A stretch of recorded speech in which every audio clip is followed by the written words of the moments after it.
धन्यवाद, शुक्रिया, मेहरबानी। We the people, by the constitutional preamble है हमारा, सबका हक अधिकार है। लेकिन हम लोग अपने संविधान को खोल करके पढ़ेंगे तो कुछ पता चलेगा। लेकिन आज हम लोगों को शिक्षा से दूर करने के लिए बहुत बड़े षड्यंत्र चल रहे हैं। अफसोस की बात है, आज हमारा ओबीसी समाज अपनी जातिगत जनगणना के लिए तरस रहा है।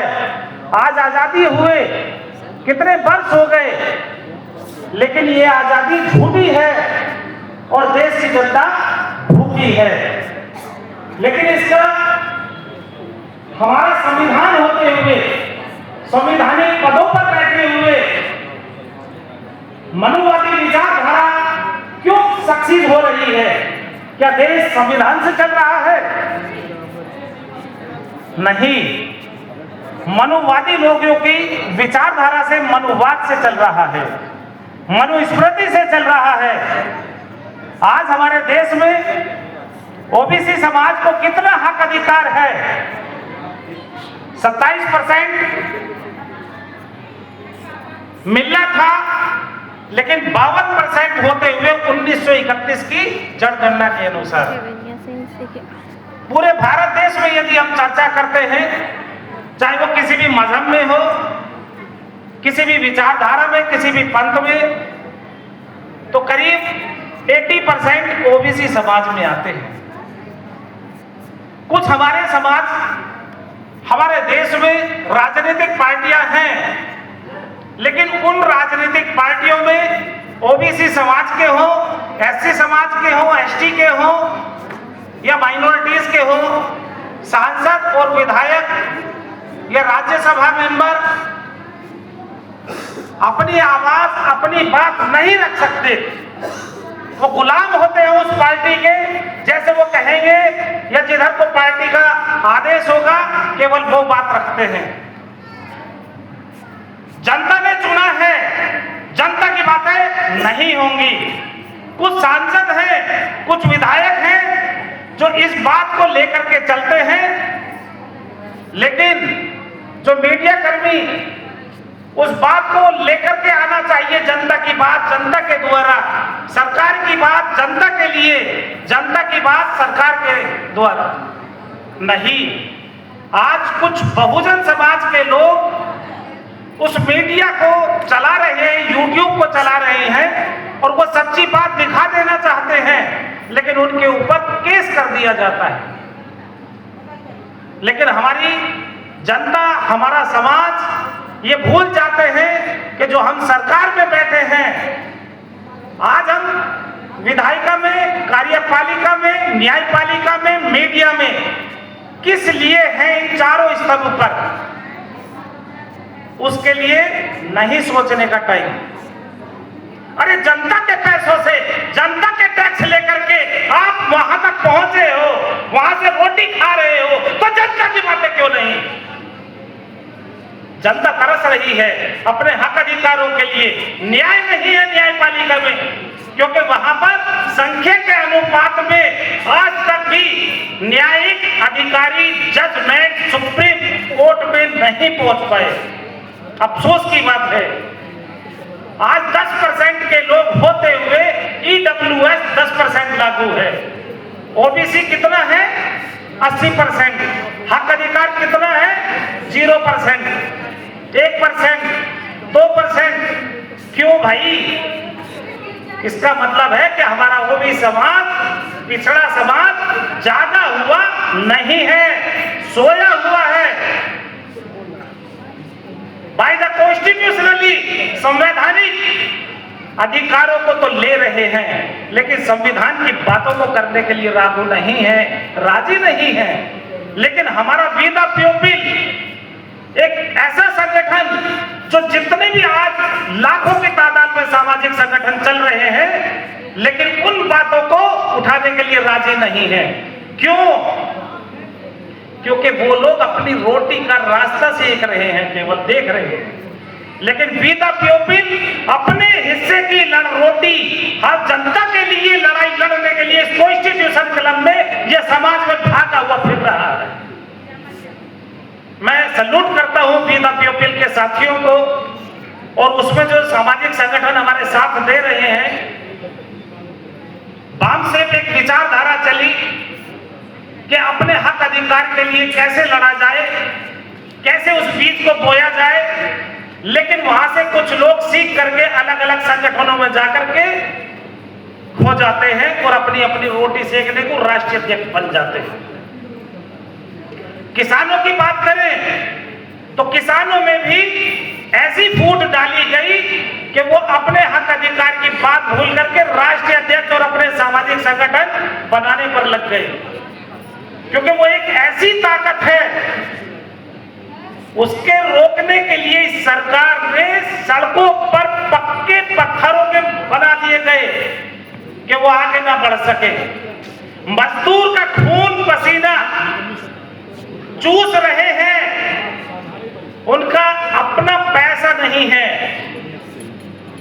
जब किसान मजदूर लोन लेता है और उससे नहीं चुकाया जाता तो उसके घरों पर बुलडोजर चला दिया जाता है या उनकी जमीनें एक्वायर कर ली जाती हैं। तो जातिगत जनगणना के तो अधिकार की या गिनती की वो लोग बात करेंगे बाद में। अब आता है बात एक जागरूक समाज आपके ही बीच में SC ST OBC से कन्वर्टेड मुस्लिम समाज, चाहे कोई सी भी गवर्नमेंट हो, बिना मुसलमान के नाम लिए, बिना मुस्लिम के साथ और सहयोग के वो आगे ही नहीं बढ़ सकते। मैं लिख करके दे सकता हूं।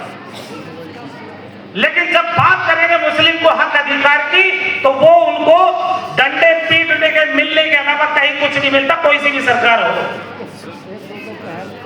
आज यूपी में तीसरे नंबर पे पूरे देश में ताकत बनाई गई मुस्लिमों की वजह से, समाजवादी सरकार।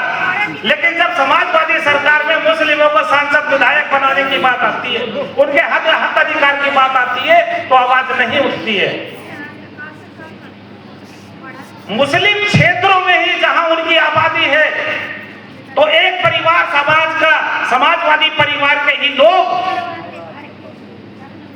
उन्हीं क्षेत्रों से अपने परिवार में सांसद विधायक बना लेते हैं। लेकिन मुस्लिमों को जब सीट बंटवारे का नाम आता है तो जीरो। ऐसा क्यों? मैं पूछना चाहता हूं अपने समाज में कि ऐसी दोहरी विचारधारा क्यों भाई, जिसकी वजह से तुम्हारी पार्टी इतनी ऊपर गई। वरना बताइए मुझे कितना परसेंटेज है यादव समाज का। कांग्रेस सरकार ने पूरा इतना ध्रुवीकरण किया जब से आजादी हुई है, और आजादी में सबसे ज्यादा मुस्लिम समाज का नाम है। फांसी के तख्तों पर लटके हैं, पेड़ों पर लाशें मिली है।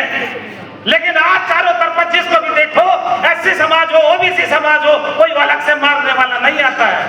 और वो भी OBC समाज से ही मुस्लिम कन्वर्ट है, SC से कन्वर्ट है, ST से कन्वर्ट है। 1956 में पंडित जवाहरलाल नेहरू ने जो हक अधिकार मुस्लिम कन्वर्ट हुए SC ST से, उनको ही खत्म कर दिया कि इनको हक अधिकार नहीं मिलेगा।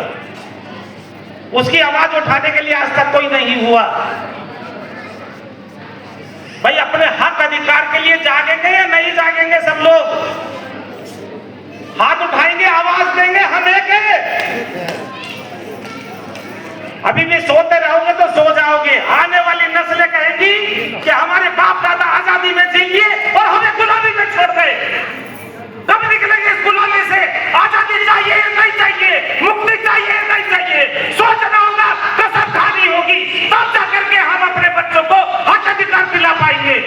वरना यही बोल करके रह जाएंगे और समाज में कुछ नहीं होगा। जाना होगा घर घर, गली गली। जैसे 10,000 वोट के लिए, एक वोट के लिए पैसा बांटा गया, सोचो 5 साल के लिए क्या उसमें से हमारे हिस्से में एक दिन में कितना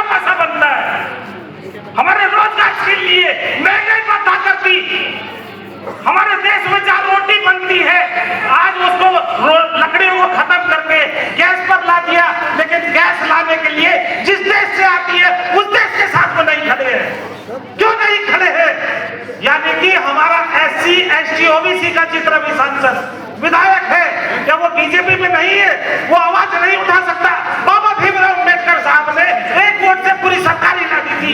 आज कितने सांसद है ओबीसी के, कितने एससी के हैं, कितने एसटी के हैं? क्या सरकार नहीं गिर सकती?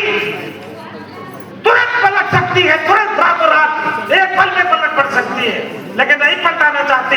तो इसके जिम्मेवार हमारे ओबीसी समाज के, एससी समाज के, एसटी समाज के ही सांसद विधायक है। जब हमारी पूरी बहुमत से सरकारें रही, क्या मैं पूछना चाहता हूं समाजवादी हो, बसपा हो या कोई भी, उनसे हमारी जाति आधारित जनगणना उन लोगों ने क्यों नहीं कराई आज तक? तो हमें सवाल करना होगा अपने सांसदों से, अपने विधायकों से, तब जाकर के हम अपना अधिकार मिलेगा। आने वाले कल के लिए एक लड़ाई और लड़िए कि हमें 2 वोट का अधिकार मिलना चाहिए। एससी को, एसटी को हजारों सालों से हम दबे कुचले हैं। मुस्लिमों को जितनी संख्या है उसके अनुपात में उनकी सीटों पर आरक्षण मिलना चाहिए कि वो भी सांसद विधायक में संख्या के अनुपात में पहुंच सके। आप लोगों ने मेरी बात को सुना, समझा और आगे मेरा साथ और सहयोग देंगे, आवाज उठाएंगे। एक आवाज अपने गली मोहल्ले से चलेगी और वो भाईचारे की कायमनी होगी कि समता, समानता, न्याय, बंधुता और स्वतंत्रता पर आधारित हमें देश और समाज का निर्माण करना होगा। करेंगे सब लोग? ओके। जय इंसान, जय विज्ञान, जय भारत, जय संविधान। आप हमेशा याद रखिए, India that is Bharat, not Hindustan. किसी की आवाज नहीं आनी चाहिए किसी माइक से कि हाँ हिंदुस्तान बोल रहा है, क्योंकि कॉन्स्टिट्यूशन से बन रहे हो, कॉन्स्टिट्यूशन की आप शपथ लेते हो तो आप भारत का नाम लेंगे, इंडिया का नाम लेंगे। जय इंसान, जय विज्ञान।